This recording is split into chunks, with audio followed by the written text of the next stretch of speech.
ओम अज्ञानतिमिरान्धस्य ज्ञानाञ्जनशलाकया चक्षुरुष्मीलितं येन तस्मै श्रीगुरुवे नमः। नमो ओम विष्णुपदाय कृष्णपृष्ठाय भूतले श्रीमते जयपताका स्वामी नमः। नमो आचार्य पदाय निताय की पदाय गौरपता दमदाय नगर ब्रह्मचारिणे। नमो ओम विष्णुपदाय कृष्णपृष्ठाय भूतले श्रीमते भक्ति वेदांत स्वामी नमः। नमस्ते सरस्वती देवी गौरवाणी प्रचारिणे निर्विशेष शून्यवादी पाश्चात्य देशकारिणे। गुरुवे गौरचन्द्राय राधिकाय तदालये कृष्णाय कृष्णभक्ताय तद्भक्ताय नमो। हरे कृष्ण। উজ্জ্বল প্রভু ফরুন। হরে কৃষ্ণ প্রভু প্রণাম। একদিন মালতী ব্যস্তভাবে শ্রীল প্রভুপাদের অ্যাপার্টমেন্টে এসে তার থলি থেকে একটি ছোট্ট কাঠের মূর্তি শ্রীল প্রভুপাদের ডেস্কের উপর রেখে জিজ্ঞাসা করলো, এটি কি স্বামীজি? শ্রীল প্রভুপাদ নিচু হয়ে বড় বড় চোখ, চ্যাপ্টা মাথা, হাস্যোজ্জ্বল 3 ইঞ্চি লম্বা কালো পুতুলটিকে দেখতে লাগলেন। পুতুলটির গড়ন মোটা সোটা, তার হাত দুটি সামনের দিকে বেরিয়ে আছে। তার বক্ষস্থল হলুদ আর সবুজ রঙে সাধারণভাবে রং করা, আর তাতে কোনো পা দেখা যাচ্ছে না। শ্রীল প্রভুপাদ তৎক্ষণাৎ সেই ছোট মূর্তিটিকে গভীর শ্রদ্ধা সহকারে মাথা নিচু করে করজোড়ে প্রণতি নিবেদন করলেন। আনন্দে তার চোখ দুটি উজ্জ্বল হয়ে উঠল এবং তিনি হেসে বললেন, তুমি জগতের নাথ জগন্নাথকে নিয়ে এসেছো। তিনি হচ্ছেন শ্রীকৃষ্ণ। তোমায় অসংখ্য ধন্যবাদ। শ্রীল প্রভুপাদ আনন্দে উজ্জ্বল হয়ে উঠলেন, আর স্বামীজিকে এইভাবে আনন্দ দিতে পেরে মালতী এবং অন্যরা বিস্ময়াবিষ্ট চিত্তে মেঝের উপর বসে রইল। শ্রীল প্রভুপাদ তাদের বোঝালেন যে এটি হচ্ছে শ্রী জগন্নাথ দেবের শ্রী বিগ্রহ, শ্রীকৃষ্ণের একটি বিগ্রহ যা হাজার হাজার বছর ধরে ভারতবর্ষে পূজিত হচ্ছে। তিনি বলেছিলেন যে আরো দুটি শ্রী বিগ্রহ, তার ভ্রাতা বলরাম এবং ভগিনী সুভদ্রা সহ তিনি পূজিত হন। উত্তেজিতভাবে মালতী জানালো যে পোস্ট প্লাস নামক বিদেশ থেকে রপ্তানি করা জিনিসের দোকানটিতে সে এই ছোট্ট জগন্নাথকে খুঁজে পেয়েছিল। সেখানে এই রকম আরো কয়েকটি মূর্তি সে দেখেছে এবং শ্রীল প্রভুপাদ তাকে বলেছিলেন তৎক্ষণাৎ সেখানে গিয়ে সেগুলি কিনে আনতে। মালতী তার স্বামী শ্যামসুন্দরকে সেই কথা জানিয়েছিলেন এবং তারা দুজনে তৎক্ষণাৎ সেই দুটি মূর্তি কিনে আনার জন্য সেখানে ছুটে গিয়েছিল। শ্রীল প্রভুপাদ কৃষ্ণবর্ণ হাস্যোজ্জ্বল জগন্নাথকে ডান দিকে রেখেছিলেন। লাল হাস্যোজ্জ্বল মুখ, চৌকো চোখ এবং হলুদ রঙের অবয়ব বিশিষ্ট সবচাইতে ছোট্ট মূর্তি সুভদ্রাকে মাঝখানে রেখেছিলেন এবং সাদা গোল মাথা, লাল রঙের চক্ষু বিশিষ্ট হাস্যোজ্জ্বল জগন্নাথের মতো হাত দুটি সামনের দিকে বার করা এবং নীল আর হলুদ অবয়ব বিশিষ্ট বলরামকে বাঁ দিকে সুভদ্রার পাশে রেখেছিলেন। তার ডেস্কের উপর তাদের দিকে তাকিয়ে তিনি জিজ্ঞেস করেছিলেন, কেউ কাঠ খোদাইয়ের কাজ জানে কিনা? শ্যামসুন্দর জানিয়েছিল যে সে একজন ভাস্কর এবং শ্রীল প্রভুপাদ তাকে বলেছিলেন এই জগন্নাথ, বলদেব ও সুভদ্রার 3 ফুট উঁচু প্রতিকৃতি খোদাই করতে। শ্রীল প্রভুপাদ তাদের বলেছিলেন যে 2000 বছর আগে ইন্দ্রদ্যুম্ন নামক এক কৃষ্ণ ভক্ত রাজা ছিলেন। সূর্যগ্রহণের সময় শ্রীকৃষ্ণ যখন তার ভ্রাতা ও অগ্নিসহ কুরুক্ষেত্রে গিয়েছিলেন, সেই প্রকাশের বিগ্রহ মহারাজ ইন্দ্রদ্যুম্ন খুঁজেছিলেন। রাজা যখন স্বর্গের কারিগর বিশ্বকর্মাকে সেই রূপের মূর্তি তৈরি করতে অনুরোধ করেন, তখন একটি শর্তে বিশ্বকর্মা রাজি হয়েছিলেন। তার কাজের সময় তাকে কেউ বাধা দিতে পারবে না। দরজা বন্ধ করে বিশ্বকর্মা যখন কাজ করেছিলেন, তখন দীর্ঘকাল রাজা অপেক্ষা করেছিলেন। কিন্তু একদিন রাজা আর অপেক্ষা করতে পারলেন না। তিনি দরজা খুলে কতটা কাজ হয়েছে তা দেখতে গেলেন। তার শর্ত অনুসারে তিনি অসম্পূর্ণ মূর্তি রেখে বিশ্বকর্মা সেখান থেকে চলে গেলেন। শ্রীকৃষ্ণ, বলরাম এবং সুভদ্রার এই বিস্ময়কর মূর্তিগুলি পেয়ে রাজা আনন্দে অধীর হয়ে তাদের পূজা করতে মনস্থ করলেন। তিনি তাদের একটি মন্দিরে প্রতিষ্ঠা করলেন এবং মহা আড়ম্বরের তাদের পূজা করতে শুরু করলেন। শিল প্রভুপাদ বলতে লাগলেন যে সেই সময় থেকে জগন্নাথ দেবের সমস্ত ভারতবর্ষে পূজিত হচ্ছেন, বিশেষ করে উড়িষ্যার জগন্নাথ পুরীতে, যেখানে জগন্নাথ দেবের এক বিশাল মন্দির রয়েছে। প্রতি বছর পুরীতে রথযাত্রা মহোৎসবের সময় মহাসমারোহে শোভাযাত্রা সহকারে 3টি বৃহৎ রথে চড়ে জগন্নাথ, বলদেব এবং সুভদ্রা যখন যান, তখন লক্ষ লক্ষ তীর্থযাত্রী তাদের প্রতি পূজা নিবেদনের উদ্দেশ্যে সেখানে সমবেত হন। শ্রী চৈতন্য মহাপ্রভু যখন তার জীবনের শেষ 18 বছর জগন্নাথ পুরীতে অতিবাহিত করেন, তখন তিনি প্রতি বছর এই রথযাত্রা মহোৎসবে আনন্দে মগ্ন হয়ে জগন্নাথ দেবের শ্রী বিগ্রহের সামনে কীর্তন এবং নৃত্য করতেন। শ্রীল প্রভুপাদ বলেছিলেন, জগন্নাথ দেব যেহেতু তার অহৈতুকী কৃপার প্রভাবে সান ফ্রান্সিসকোতে আবির্ভূত হয়েছেন, তখন তাদের কর্তব্য হচ্ছে গভীর নিষ্ঠা এবং ঐকান্তিকতা সহকারে জগন্নাথ দেবকে গ্রহণ করা এবং তার আরাধনা করা। শ্রীল প্রভুপাদ বলেছিলেন যে শ্যামসুন্দর যদি জগন্নাথ দেবের সেই বিগ্রহ প্রকট করতে পারে, তাহলে তিনি সেই বিগ্রহগুলি মন্দিরে প্রতিষ্ঠা করবেন এবং ভক্তরা বিগ্রহগুলির পূজা শুরু করতে পারবে। তিনি সান ফ্রান্সিসকোর নতুন নামকরণ করেছিলেন নব জগন্নাথপুরী। তিনি গিয়েছিলেন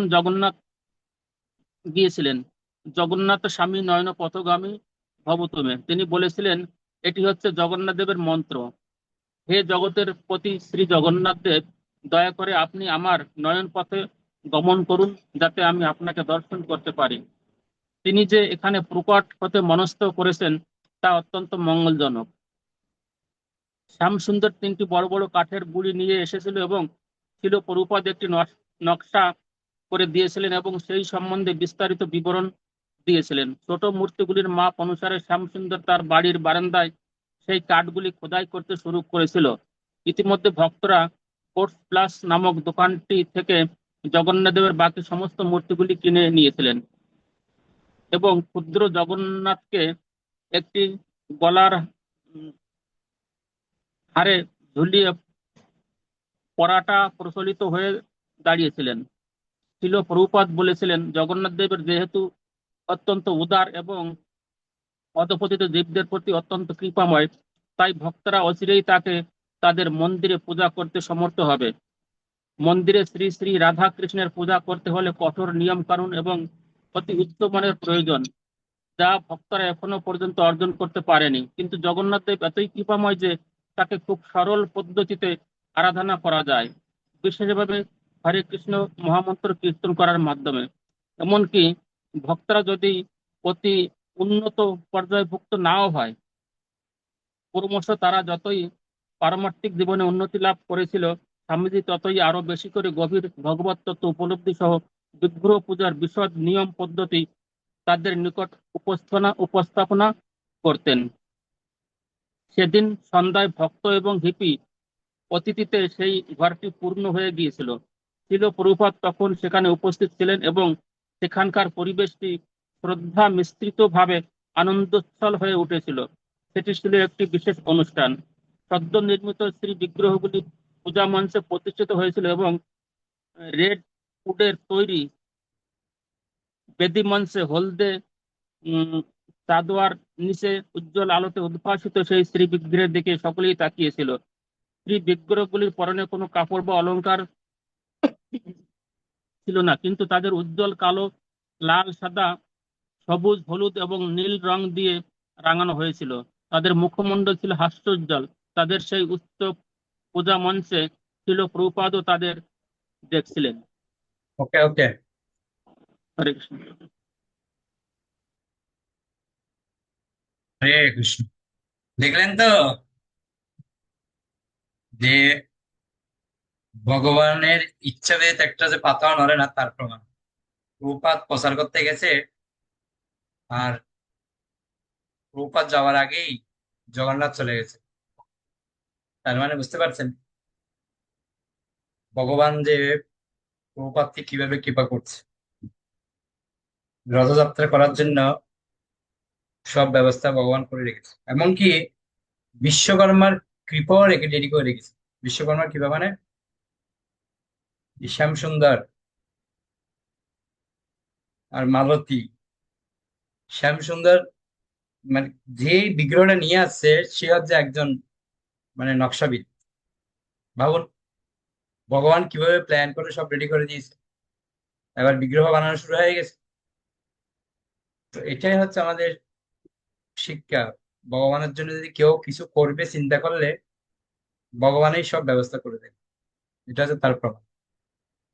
প্রভুপাত আমেরিকায় গেছে, বিগ্রহ কি ভগবান নিয়ে গেছিল? নেয়নি, কিন্তু বিগ্রহ আগেই চলে গেছে ওখানে। ওকে, শনিবার আমাদের পড়ুন। হরে কৃষ্ণ প্রভু, প্রণাম। প্রভুপাদ তারপর শ্রী বিগ্রহ প্রতিষ্ঠার অনুষ্ঠান শুরু করতে চান। পারমার্থিক জীবনের জন্য যা প্রয়োজন তা সবই এখানে রয়েছে: মন্দির, ভক্ত, গ্রন্থ, শ্রী বিগ্রহ, প্রসাদ। তিনি চেয়েছিলেন এই সমস্ত অল্প বয়সী ছেলে মেয়েরা এর সদ্ব্যবহার করুক। তারা কেন পশুর মতো জীবনযাপন করতে থাকবে এবং পারমার্থিক জীবন সম্বন্ধে কোনো একটি কিছু বলে মনে করে একটি ভ্রান্ত ধারণা পোষণ করবে? তারা শ্রীকৃষ্ণের করুণা গ্রহণ করুক এবং তাদের জীবনকে যথার্থভাবে সাফল্যমণ্ডিত করে সুখী হোক। আর সেজন্য শিল প্রভুপাদ ছিলেন তাদের শ্রান্তিহীন সেবক। প্রভুপাদ, হয়গ্রীব, এখানে এসো। ভক্তদের দিয়ে প্রভুপাদ একটি পাত্রে বড় মোমবাতি রাখার আয়োজন করেছিলেন। তিনি একটি অতি সরল সাদাসিধে উৎসবের আয়োজন করেছিলেন। ভক্ত এবং অতিথিরা একে একে এসে সেই থালায় রাখা মোমবাতিটি চক্রাকারে জগন্নাথ দেবকে দেখাবেন। শিল প্রভুপাদ বলেছিলেন, এটি জ্বালাও এবং কীর্তন শুরু হওয়ার পর সেই বিগ্রহের সামনে এটিকে নিয়ে এইভাবে চক্রাকারে দেখাও। জগন্নাথ দেবের সেই বিগ্রহের সামনে শিল প্রভুপাদ থালায় রাখা সেই মোমবাতিটি চক্রাকারে ঘুরিয়ে তাদের দেখালেন। বুঝতে পেরেছ? হয়গ্রীব, হ্যাঁ হ্যাঁ। প্রভুপাদ, হ্যাঁ, কীর্তন সহকারে। তারপর একজনের দেখানো শেষ হলে সেই থালাটি অন্য আরেকজন দেবে। এইভাবে যতক্ষণ কীর্তন চলবে ততক্ষণ একে একে সকলে সেই মোমবাতির শিখা জগন্নাথ দেবকে দেখাবে। এখনই কীর্তন সহকারে সেটি করা হবে। তোমরা বুঝতে পেরেছ? ঠিক আছে, তোমরা শুরু করো। তারপর ক্লান্ত হয়ে পড়লে আরেকজনকে সেটি দেবে। এইভাবে এটি চলতে থাকবে। শিল প্রভুপাদ তার আসনে বসে হয়গ্রীবকে পরিচালিত করলেন কিভাবে জ্বলন্ত মোমবাতি নিয়ে বিগ্রহের সম্মুখে অগ্রসর হতে হবে। কয়েকটি মেয়ে অপ্রস্তুতভাবে হেসে উঠল। শিল প্রভুপাদ বললেন, শ্রী বিগ্রহের সামনে, ঠিক আছে, এখানে তোমরা কীর্তন শুরু করো। প্রভুপাদ করতাল বাজিয়ে আমেরিকায় প্রচলিত তার জনপ্রিয় সুরে হরে কৃষ্ণ মহামন্ত্র কীর্তন করতে শুরু করলেন। হয়গ্রীবকে ঠিক সামনে দাঁড়াতে বলে তিনি বলে উঠলেন, ঠিক সামনে।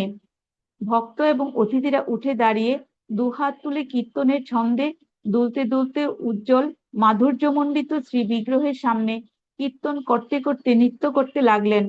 চাঁদোয়ার নিচে রং বেরঙের বাল্ব থেকে নীল, লাল, হলুদ রঙের আলোর ঝলকানি অনবরত বিচ্ছুরিত হচ্ছিল। তার ফলে জগন্নাথ দেব, সুভদ্রা এবং বলরামের বিস্ময়কর বড় বড় চোখগুলি সুন্দরভাবে দৃষ্টিগোচর হচ্ছিল। মুকুন্দ যে এই আলোকসজ্জার ব্যবস্থা করেছিল সে হাসি মুখে ছিল প্রভুপাদের দিকে তাকালো তার অনুমোদন লাভের আশায়। প্রভুপাদ প্রশংসাসূচক ভাবে তার দিকে তাকিয়ে মাথা নাড়লেন এবং দৃপ্ত কণ্ঠে হরে কৃষ্ণ মহামন্ত্র কীর্তন করে চললেন। অল্প বয়সী হিপিরা উৎসাহের সঙ্গে কীর্তন এবং নৃত্য করতে লাগলো। তারা জানতো সাধারণত কীর্তন 1 ঘন্টা ধরে হয়। স্বামীজিতে বলেছিলেন ভগবানের সবিশেষ রূপে মনোনিবেশ করতেন, সেই কথা তাদের কয়েকজন বুঝতে পেরেছিল। বিগ্রহের দিকে তাকিয়ে বলেছিলেন, এখানে শ্রীকৃষ্ণ রয়েছেন, সেই কথার অর্থ তারা উপলব্ধি করতে পেরেছিলেন। অন্য অনেকেই বুঝতে পারেনি, তবে তারা বুঝেছিল হরে কৃষ্ণ মহামন্ত্র কীর্তন করার মাধ্যমে এক অপূর্ব আনন্দ অনুভব করা যায়। আর মঞ্চে ফুল দিয়ে সাজানো ধূপের ধোঁয়ার আচ্ছন্ন সেই বিগ্রহের বড় বড় চোখ, হাস্যোজ্জ্বল মুখ দেখে তারাও আনন্দিত হয়েছিল। শিল প্রভুপাদ আনন্দোচ্ছল হয়ে হাসতে লাগলেন। একজনের পর একজন সেই থালার উপর জ্বলন্ত মোমবাতি দিয়ে জগন্নাথ দেবের আরতি করছে। সেই বিগ্রহ প্রতিষ্ঠার এটি ছিল একটি অত্যন্ত সরল পন্থা। ভারতবর্ষে বড় বড় মন্দির বিগ্রহ প্রতিষ্ঠার অত্যন্ত জটিল এবং কঠোর বিধিবদ্ধ প্রক্রিয়াগুলি যা সাধারণত বড় বড় উপাধিধারী ব্রাহ্মণদের অনেক টাকা দিয়ে অনেক দিন ধরে অনুষ্ঠিত হয়, কিন্তু সান ফ্রান্সিসকোতে টাকা দিয়ে ভাড়া করার মতো কোনো ব্রাহ্মণ ছিল না। আর তাছাড়া অন্য অনেকগুলি বিধির অনুষ্ঠান করাও সেখানে অসম্ভব ছিল। ভারতবর্ষে কুলগর্ভে গর্বিত জাতি ব্রাহ্মণেরা হয়তো অহিন্দুদের দ্বারা জগন্নাথ দেবের এই পূজা একটি মস্ত বড় ধর্মবিরোধী অপরাধ বলে মনে করবে, শিল প্রভুপাদ ছাড়া সেখানে উপস্থিত অন্য কাউকে পুরীর জগন্নাথ দেবের মন্দিরে প্রবেশ পর্যন্ত করতে দেওয়া হবে না। শ্বেতকায় যবনেরা বছরে একবার জগন্নাথ দেবের রথযাত্রা মহোৎসবের সময় ছাড়া আর কখনো জগন্নাথ দেবকে দর্শন করতে অনুমতি পায় না। কিন্তু এই সমস্ত নিয়ন্ত্রণগুলি ব্রাহ্মণদের মন গড়া রীতি, সেগুলি শাস্ত্রীয় বিধান নয়। শিল ভক্তি সিদ্ধান্ত সরস্বতী ঠাকুর জাতি ধর্ম নির্বিশেষে শ্রী বিগ্রহের আরাধনা এবং ব্রাহ্মণ দীক্ষার প্রবর্তন করেছিলেন। আর শিল ভক্তি সিদ্ধান্ত সরস্বতী ঠাকুরের পিতৃদেব শিল ভক্তিবিনোদ ঠাকুর সেই দিনের প্রতীক্ষা করেছিলেন, যেদিন পাশ্চাত্যের মানুষেরা তাদের ভারতীয় ভাইদের সঙ্গে একত্রিত হয়ে হরে কৃষ্ণ মহামন্ত্র কীর্তন করবে। শিল প্রভুপাদ তার গুরুদেব এবং শিল ভক্তিবিনোদ ঠাকুরের স্বপ্ন সার্থক করার মানুষেই পাশ্চাত্য জগতে এসেছিলেন, সেখানকার মানুষদের বৈষ্ণব বানানোর জন্য। এখন তাদের যদি যথার্থই কৃষ্ণ ভক্তে পরিণত করতে হয়, তাহলে তাদের শিব বিগ্রহের আরাধনা করতে দিতে হবে। তা না হলে তাদের পক্ষে কুলসমুক্ত হওয়া অত্যন্ত কঠিন হবে। তার গুরুদেবের নির্দেশ এবং শাস্ত্রের বাণী প্রতি শিল প্রভুপাদের পূর্ণ বিশ্বাস ছিল। তার বিশ্বাস ছিল যে শ্রী জগন্নাথ দেব হচ্ছেন পতিত পাবন, অধপতিত মানুষদের প্রতি তিনি বিশেষভাবে কৃপাময়। তিনি প্রার্থনা করেছিলেন যে সমস্ত জগতের নাথ যেন নবজগন্নাথ পুরীতে তার অভ্যর্থনার আয়োজনের অসম্পূর্ণতায় কোনো অপরাধ না নেন। কীর্তন যখন শেষ হলো, শিল প্রভুপাদ তখন হরিদাসকে সেই মোমবাতিটি তার কাছে নিয়ে আসতে বললেন। শিল প্রভুপাদ তখন অগ্নিশিখার উপর হস্ত সঞ্চালন করে তার মস্তক স্পর্শ করলেন। তারপর তিনি বললেন, এটি সকলের কাছে নিয়ে যাও। সকলেই এই মঙ্গলময় আলোক শিখা গ্রহণ করুক এবং তাদের সামর্থ্য অনুযায়ী এই পাত্রে কিছু প্রণামী দান করুক। তিনি হরিদাসকে বললেন, যেভাবে তিনি দেখালেন সেভাবেই মোমবাতিটি নিয়ে সেই কক্ষে উপস্থিত সকলের সামনে দেখাতে এবং মোমের শিখার উপর হস্ত সঞ্চালন করে তারপর তারা যেন তা তাদের মাথায় ছোঁয়ায়। হরিদাস যখন সেটি নিয়ে এক একজনের সামনে ধরতে লাগলেন, তখন কয়েকজন ভক্ত সেই পাত্রটিতে প্রণামী স্বরূপ কিছু মুদ্রা রাখলো এবং অন্যরা তাদের অনুসরণ করলো। শিল প্রভুপাদ আরো বললেন, শ্রীমদ্ ভাগবতের শ্রবণ, কীর্তন, স্মরণ এবং পূজা করার নির্দেশ দেওয়া হয়েছে। শ্রী জগন্নাথ দেবের আবির্ভাবে যে পন্থায় আমরা এখন তার অর্চনা করলাম, তার ফলে এখন থেকে এটি একটি যথার্থ মন্দিরে পরিণত হলো। এটি হচ্ছে আরাধনা করার পন্থা, একে বলা হয় আরতি। সুতরাং এখন থেকে কীর্তনের পর আরতি হবে। পূজার পদ্ধতি হচ্ছে তোমরা প্রদীপ শিখার তাপ গ্রহণ করবে এবং তোমাদের সামর্থ্য অনুযায়ী যা সম্ভব তা ভগবানের পূজার উদ্দেশ্যে নিবেদন করবে। এটি হচ্ছে অত্যন্ত সরল পন্থা। তোমরা যদি অনুসরণ করো, তাহলে তোমরা দেখবে কিভাবে তোমরা পরতত্ত্বকে উপলব্ধি করছো। তোমাদের আমি আরেকটি অনুরোধ করব, সমস্ত ভক্তরা যখন তোমরা মন্দিরে আসবে তখন একটি ফল এবং একটি ফুল নিয়ে এসো। তোমরা যদি আরো বেশি ফল আর আরো বেশি ফুল আনতে পারো তা খুবই ভালো, কিন্তু তা যদি না পারো তাহলে অন্তত একটি ফল এবং একটি ফুল এনো। তা তো খুব একটা ব্যয় সাপেক্ষ নয়। তারপর তা ভগবানকে নিবেদন করো। তাই আমি তোমাদের অনুরোধ করছি, তোমরা যখন মন্দিরে আসবে তখন সেগুলো নিয়ে এসো। তা যে ফলই হোক না কেন, এমন নয় যে তোমাদের খুব দামি দামি ফল আনতে হবে। যে কোনো ফল, তোমার পক্ষে যা আনা সম্ভব, একটি ফুল এবং একটি ফল। তারপর একটু থেমে ঘরের চারদিকে তাকিয়ে তিনি বললেন, এখন তোমরা প্রসাদ বিতরণ করতে পারো। ওকে ওকে অতিথিরা ওকে সারিবদ্ধ। ওকে হরে কৃষ্ণ প্রভু। একটা জিনিস প্রভুপাদ শিখিয়েছে, দেখুন, আমরা যখন মন্দিরে যাব খালি হাতে যেন মন্দিরে না যাই। একদম, যদি সামর্থ্য নাও থাকে একটু ফুল যেন আমরা নিয়ে যাই, যদি সম্ভব হয় একটু ফল নিয়ে যেতে বলছে।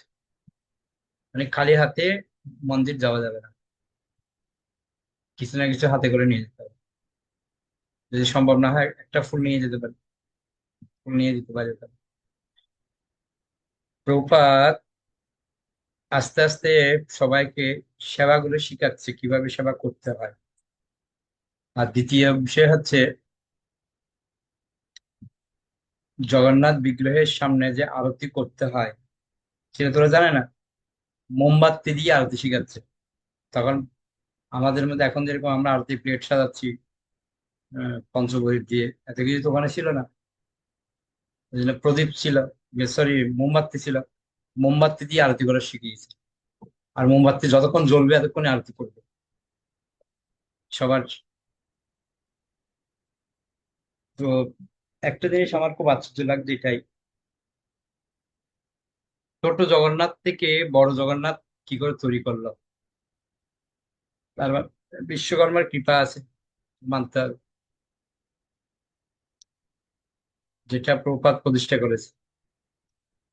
ওকে, কে করতে চান?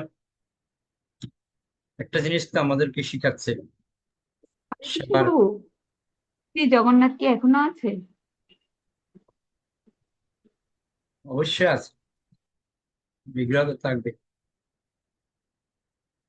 আমেরিকায় প্রথম জগন্নাথ, যেটাতে আমাদের গুরু মহারাজ ভক্ত হয়েছিলেন, তাই না?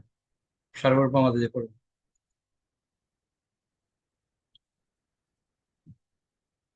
হরে কৃষ্ণ প্রভু প্রণাম। অতিথিরা সারিবদ্ধভাবে মেঝেতে বসলো এবং ভক্তরা ছিল প্রভুপাদকে প্রথমে একটি থালায় প্রসাদ দিয়ে তারপর অন্য সকলকে তা পরিবেশন করতে লাগলো।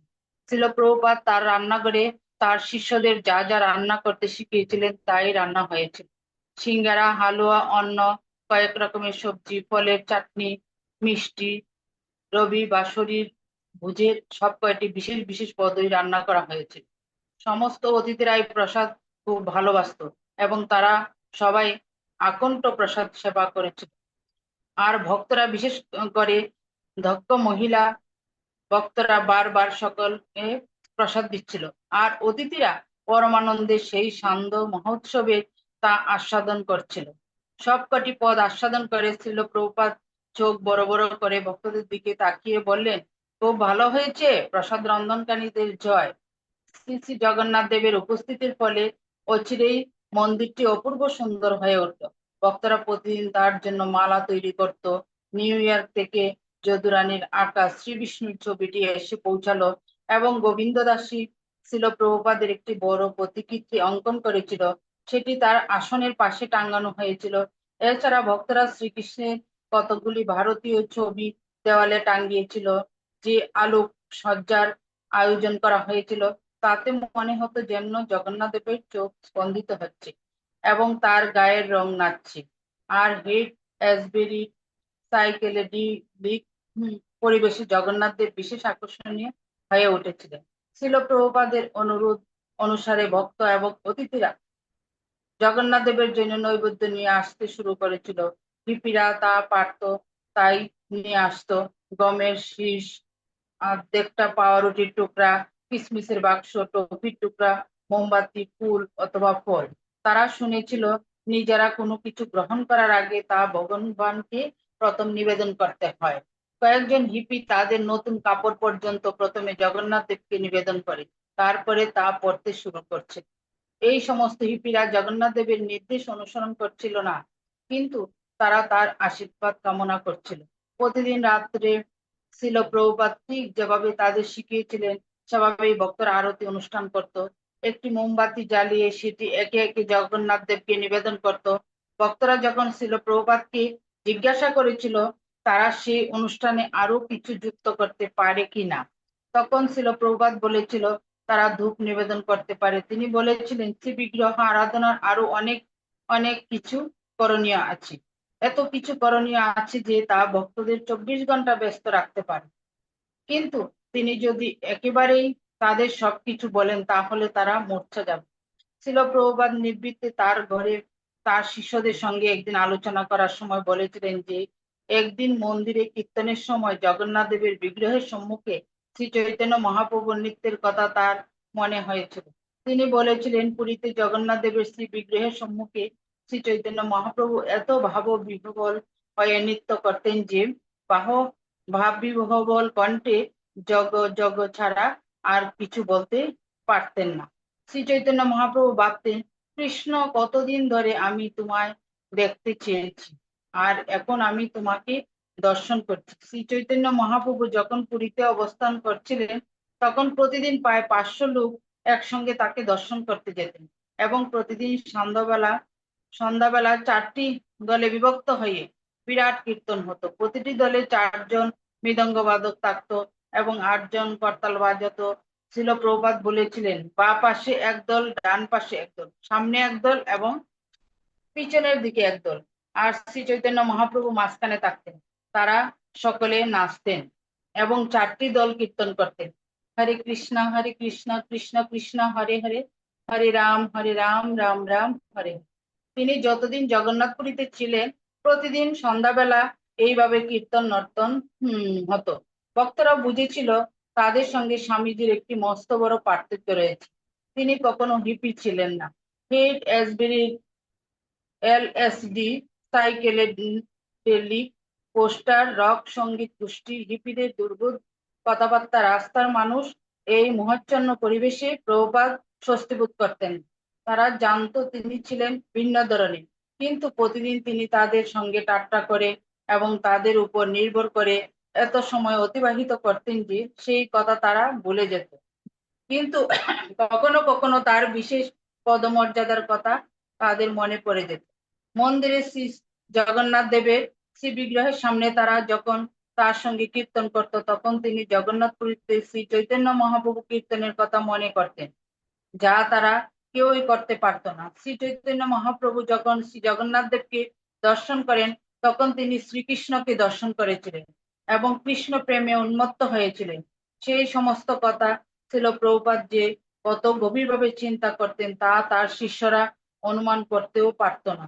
তবুও তিনি তাদের প্রিয় বন্ধু রূপে তাদের সঙ্গে আচরণ করতেন। তিনি ছিলেন তাদের সেবক।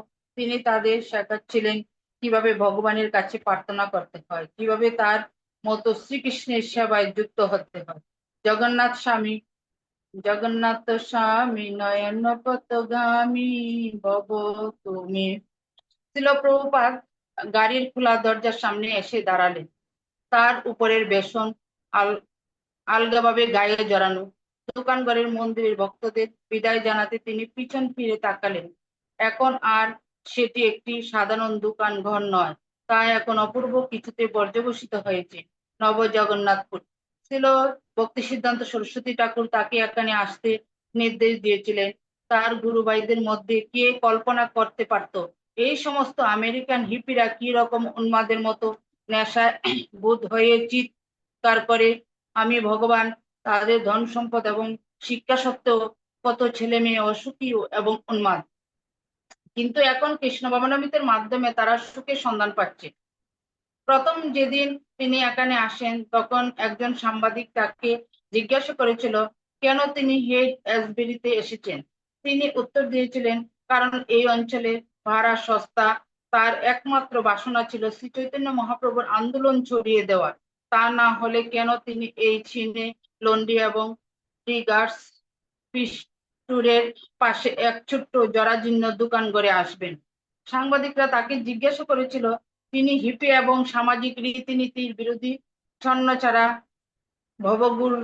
ভবঘুরেদের কৃষ্ণ ভবনামৃত গ্রহণ করার জন্য আমন্ত্রণ জানাচ্ছেন কিনা। তিনি উত্তর দিয়েছিলেন, হ্যাঁ, সকলকে। তিনি জানতেন তার সঙ্গে যোগ দিলে তার অনুগামীরা সম্পূর্ণভাবে রূপান্তরিত হবে। এখন ওকে ভক্তরা ওকে যেন ওকে ওকে ওকে তো প্রভুপাদের মনোভাব আমরা দেখতে পেলাম। প্রভুপাদ কিভাবে হিপিগুলোকে হ্যাপি করছে, কথার উত্তর কিভাবে দিতে হয় প্রভুপাদ শিখাচ্ছে সাংবাদিকদের। যে সাংবাদিকরা জিজ্ঞেস করছে আপনি এখানে এখানে ঘর বানালেন, কত সুন্দর আনসার দিয়ে দিল, কম ভাড়া তাই। ওরা তো বুঝবে না, এত কিছু বলবে, এক কথায় বুঝিয়ে দিল। তো কৌশলগত ভাবে কি করে কথা বলতে হয় সেটাও প্রভুপাদ আমাদের শিখাচ্ছে। ওকে, বৈশ্য প্রণাম। পঞ্চা কল্পতরুভ্যশ্চ কৃপা সিন্ধুভ্যশ্চ পতিতানাং পাবনেভ্যো বৈষ্ণবেভ্যো